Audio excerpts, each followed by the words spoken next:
A beautiful, desperate widow drowning in debt agrees to become the grand prize in a secret lottery for the wealthiest men in the city.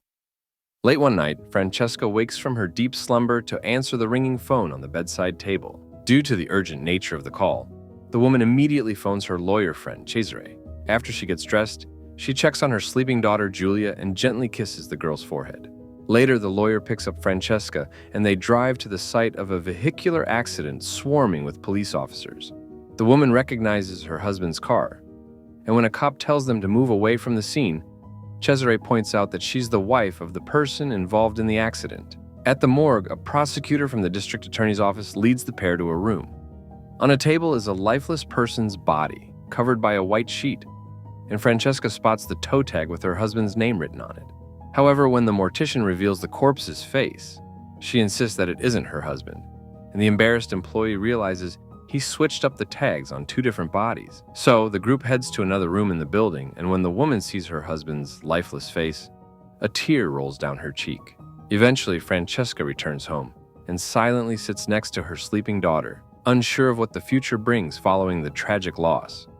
Days later, the widow attends the funeral with Cesare and her father. The woman drops her handkerchief on the ground, and as she picks it up, she catches a man sneaking a peek down her blouse. At the airport, the father asks Francesca if she's certain that she'd like to stay in the city, suggesting that coming home to be with family might be best for her. However, she says she'd like to remain in their house, because moving Giulia away from her home and her friends might traumatize her. The man points out that she was her daughter's age when her mother passed, and he remembers how strong she was during the ordeal. Before he boards his plane, the father asks if Francesca needs money, so she admits that 3 million lire is all she has, because she doesn't have access to her husband's account. However, the widow assures the man that she doesn't need his help because she'll figure everything out. Later, in Cesare's office, the lawyer informs the woman that due to the failure of her late husband's business venture, he was hundreds of millions of lire in debt. He adds that the debt now falls to the deceased's heirs, namely Francesca and her daughter. The widow asks if insurance can pay off the debts, but Cesare says they won't, because her husband was responsible for the accident. So the woman brings up her spouse's insurance, but the lawyer reveals that the man told him to cancel it 6 months ago. Cesare swears he tried to dissuade the client from doing so, but he said he needed the money. Determined to pay off the debts, Francesca says she'll sell the beach house, the yacht, and the car, but the lawyer thinks it still won't be enough. Later, the widow tells the maid Rosaria that she might have to let her go because she can no longer pay her. However, the loyal maid says she doesn't care because she'd like to stay, and even offers to lend the employer money if she needs it. The next day, the woman heads to an upscale boutique and speaks to her friend and store manager, Christina, about working at the establishment as a sales assistant. Eventually, the manager introduces Francesca to the other employees, and she starts working immediately. Hours later, Serena and Carla, the woman's friends, enter the boutique and are surprised to see her working a minimum wage job. Though the pair feels uncomfortable with the situation, Francesca isn't ashamed of her occupation and treats them like regular customers. That afternoon, Guido, the store owner, approaches the new employee and kisses her hand. Suddenly, the man touches Francesca inappropriately, so she backs away and grabs a clothes hanger to defend herself. Christina appears and admonishes Guido for his behavior, and even though she apologizes for what happened, Francesca quits. The next day at the marina, Cesare asks the widow to sign the necessary documents to complete his purchase of the yacht. The man hands over the check, but the amount's smaller than she expected. The lawyer explains that it was all he had, and he feels he paid a fair price considering the vessel's condition. Days later, Serena and Carla visit the woman, and they see several men carefully carrying out artwork and furniture from the house. The widow explains that she wants to auction off all their belongings, and the women offer to organize the event.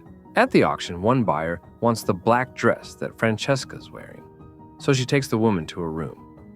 Moments later, the buyer steps out wearing the dress, while the widow is in her undergarments. Then she covers herself up with coat and leaves the event to take a walk by the ocean. One evening, the widow has dinner with Enrico, Cesare's politician friend. The man expresses his desire for them to be together, so she reminds him that he's married with 3 children. However, Enrico counters that it won't be an issue since his family's in Rome. He adds that he knows all about the woman's financial woes and says he's willing to pay her rent and Giulia's tuition and even give her a monthly allowance in exchange for her company. The next day, the landlord informs Francesca that her late husband suspended rent payments 13 months ago. So she pretends as though she's aware and promises to pay off the debt as soon as possible. That evening, the widow joins the commander for dinner, and he gives her an expensive necklace. However, when the man steps away for a moment, the woman finds his dentures in a glass of water. Shocked and disgusted, she removes the necklace and places it in the glass. Later, Francesca shares what happened to her friends, and they laugh at the funny story. Suddenly, Carla's husband Sandro enters the room and says their kids need her. After the woman steps out, the widow sees a familiar fur coat in the closet. So, Serena reveals that their friend bought the garment at the auction and had a furrier make her a new one using the material. The following night, Francesca invites Sandro over to the house and seduces him. They do the deed on the bed, and the man admits that he's always loved her.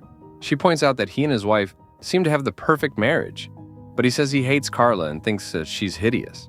Then the widow states that because Carla now owns the fur coat, he needs to buy her a new one. Sandro realizes that Francesca only used him to get what she wants, and he angrily gets out of bed and puts on his clothes. So, the woman threatens to tell Carla about their tryst and all the nasty things he said unless he delivers a new fur coat by noon tomorrow. The next day, Serena sees the widow receiving and putting on the brand new fur coat. Then Francesca heads to a furrier to sell the garment, and she uses the cash to pay off the rent. With the rest of the money, she pays off a month's worth of Giulia's tuition and purchases a used car. The next day, Carla tells the woman that Sandro didn't have the money for the coat and asks that she give it back so she can return it to the store. However, the widow says she already sold it for cash and used it to pay for her daughter's tuition, the rent, and a used car. Carla knows Francesca slept with Sandro, so she reveals that the woman's late husband was cheating on her for years with a lady named Camilla, and he was with the mistress the night he died. The next day, the woman speaks to Camilla, who says the affair started 3 years ago. On the night of the accident, she had asked the man to choose between her and his wife, and she says he chose the wife. Heartbroken and betrayed, the widow returns home, disposes of all her late husband's pictures, and flushes her wedding ring down the commode. Later, Francesca tells Cesare that she'd like to set up a raffle or lottery with her as the prize. Confused, the man asks her to elaborate, so she explains that she has to earn money to provide for herself and her daughter. And she's also aware that a lot of men want to be with her. The woman adds that the only thing she has to offer is her body. So she asks the lawyer to discreetly spread the word to the wealthy men in the city and tell them that they can be one of 20 participants in the raffle if they pay the 100 million lire bet. Cesare asks what exactly the prize entails, and Francesca says she'll be the winner's lover for 4 years. However, the man warns that she might destroy her reputation if people find out what she's doing. So she reminds him that everyone else knew her husband was having an affair except her, implying that people know how to keep secrets to save others from heartbreak. So the lawyer promises to draw up a contract with the regulations of the raffle as she specifically requested, and that he'll spread the word to interested parties. One evening, Cesare takes Francesca to a black tie event, which some participants of the raffle will be attending. At the party, Enrico approaches the widow and asks when the registration for the contest opens. She promises that he'll be the first to know, and he confidently says that he'll win. Days later, Cesare tells the woman that one potential participant wants to see her first before committing. So, the widow enters a hotel room and notices the person hiding in the closet. Then she stands in front of the mirror and removes her coat, making sure that the person sees her clothless body. Moments later, Francesca hides behind the stairwell door and waits for the mystery participant to emerge from the room. And to her surprise, she realizes that it was the commander. Meanwhile, the other contestants ask the lawyer about what'll happen if the widow changes her mind after a year. Cesare says that the woman will receive 500 million lire for every year she completes. So if she terminates the contract, the winner gets what's left of the 2 billion lire collected from all the participants. The next day, she spends some time with Mr. Neri, another potential contestant.